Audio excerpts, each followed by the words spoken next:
From our studios at Riley High School, it's time for Michiana's #1 student talk show, Buzz in the Bend.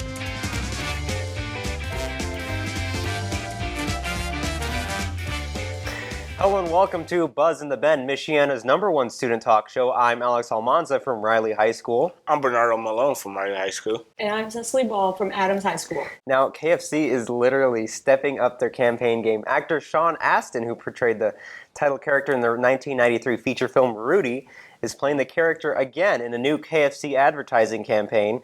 Now, in the commercial, Rudy dreams of becoming Colonel Rudy. Now, let's take a look at that video.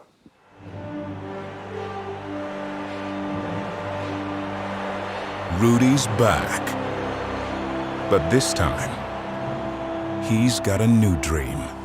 When I'm finished with college, I'm gonna be Colonel Sanders. You can't be Colonel Sanders. You're Rudy. Hey, Rudy, I got something for you. You're born to be the Colonel. Don't you get it? There's no such thing as a crazy dream. I'm gonna do whatever it takes. I'm becoming him. Howdy, folks. I don't care what anybody says. I'm making that chicken. We're gonna get him in the fryer, boys. And once we get him in the fryer, we're gonna go. We're not gonna stop until it's finger licking good. From the creators of The Double Down. Are you ready for this? I've been ready for this my whole life. Rudy 2. He's Colonel Sanders now. Now, fun fact, I've never seen Rudy at all. Have you seen Rudy? I seen it one time, but I really don't remember it at all. You don't remember it? I think Sean Astin, he also plays Bob in Stranger Things. Mm-hmm. And you've seen Stranger Things. He did a really great job. Rest in peace, Bob. Rest in peace, Bob. Such a disposable name. Right. We all know it was a disposable name, but you know what? Rest in peace. And if you haven't seen that season, and I spoiled it for you, I think you're a little late to the game there. Sorry about that. Post Malone's Hollywood Bleeding album came out last Friday, which features from Travis Scott, Halsey, and Ozzy Osbourne. His project is expected to debut the #1 spot on the Billboard charts. And it's the second largest debut of 2019 following Taylor Swift's new album. Ozzy Osbourne. Now, people are saying, well, Post Malone is the one that made Ozzy Osbourne famous. Oh, yeah, I saw that. And then I was like, wait, hold on. Ozzy Osbourne has been he's been famous. Right. I don't think Post Malone was the one that made him famous. Yeah. Come I don't know on. if those are just jokes or is that serious? I'm pretty sure. I feel like it's a joke. I think it's a joke. Because Ozzy Osbourne is like one of the legends. So. Yeah, and Post Malone is not that good to me, at least. I don't know about y'all. He's all right. He's all right. He's decent. He's in like on a skill rated from 10 to 10. 10 to 10. I mean, 1 to 10. Sorry. He's pretty good. No. All right, well, Sorry about that. Post Malone is pretty good according to Bernard. No. 1 to 10, he's probably a 4.5. Right. That's long. Yeah. Okay. But again, I really don't like rap and stuff like that. You don't like rap? Okay. Well, I mean, I'm open to all sorts of music. Yeah. Anyway, I went to the library, the downtown South Bend library last week. There was a proposal to cut funds for this library, or not this library in particular, but one of the branches. And there were a whole bunch of people protesting out there. They were marching to the city council building to attend one of the meetings. And I was actually there, and let's take a look at how that went. A recent proposal by the South Bend City Council is calling for a shift of local income taxes, which would equal about $500,000 in lost revenue for all St. Joseph County public library branches in 2020 and every year after that. In protest to these proposals, all St. Joe library branches closed early last Thursday evening to march to the City Council building in what is being called a night without libraries. One is there are people who work here, including friends of mine, and I'm here because I don't think people should lose their jobs. I think that if they close branches, they're going to be in the areas which serve poor minority communities. So this is an objectively racist policy. Right within 2 blocks of us, the city is spending an enormous amount of money to create buildings for businesses whose only purpose in the world, according to them, is to make money. This is one of the last free public institutions that's available. Thank you all for showing up, and let's roll! Resolution R719 would move millions of dollars to fund the 911 dispatch center, dollars which would impact the library's operating budget, which keeps doors open, staff behind desks, and materials on the shelves. I work with early childhood programs, early childhood teachers, and we know how important literacy is for young children, and they use the libraries all the time. So they go to the library and can go to the library from any areas of the city, take out armfuls of books for their kids, and those services could be cut back. I know which side I'm on. I want to know what side city council's on. I want to know what side the mayor's on. I want to know what side the government is on, because I know which side I'm on, and clearly I know what side everybody here's on. We're the citizens. We want this open. Now, the meeting space in the City Council building can only accommodate about 50 people, so about 200 had to be turned away, but council members urged citizens to join in on their next meeting on Tuesday, September 10th, which also includes an open mic discussion. Now, funds from the dispatch center are going to be taken from the library. So people are arguing, what would it be like a night, they call it a night without libraries, but what would it be like a night without 911 responders? So, I mean, you're kind of trading off different things. They say that the library is free, but we're paying, taxpayers' money. What are your thoughts on cutting funds for the library? I mean, it's important, and I always went to the library when I was a kid, getting books and things. But I mean, we do have online resources too, so I don't know. It's kind of a trade-off, I guess. Yeah. It's really, I don't know. A new generation, as you can say. Libraries are becoming obsolete. No one really goes to the libraries for books. Yeah. I mean, if you're lacking technology use at home, you're going to go to the library for the computer. Right. Yeah. And that's when the computers come into play. No one's going to go. Obviously a handful of people getting books, but... Yeah, but now you really don't even need a computer. You can just pull it up on your phone or anything like that. Well, yeah. Like your iPad. Information is everywhere. Right. Well, we'll be right back after the break. Stick around.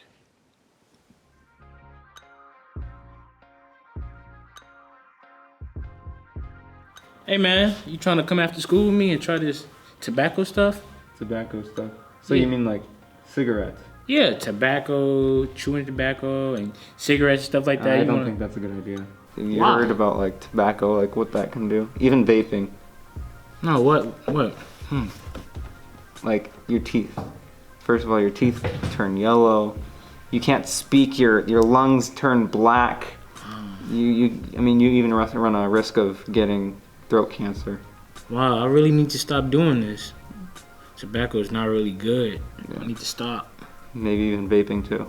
I appreciate that. Thanks for telling me that. Yeah, no problem. Yeah.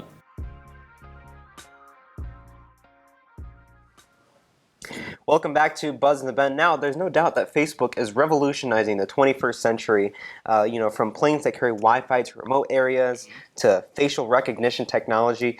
Facebook has a lot of plans. Now, a lot of different plans that we maybe never even thought of. Right. That's right, Alex. Facebook is moving from likes to love. The company recently released a new feature, which is a dating service. Now, in order to use this feature, you must be 18 or older to use this Facebook dating.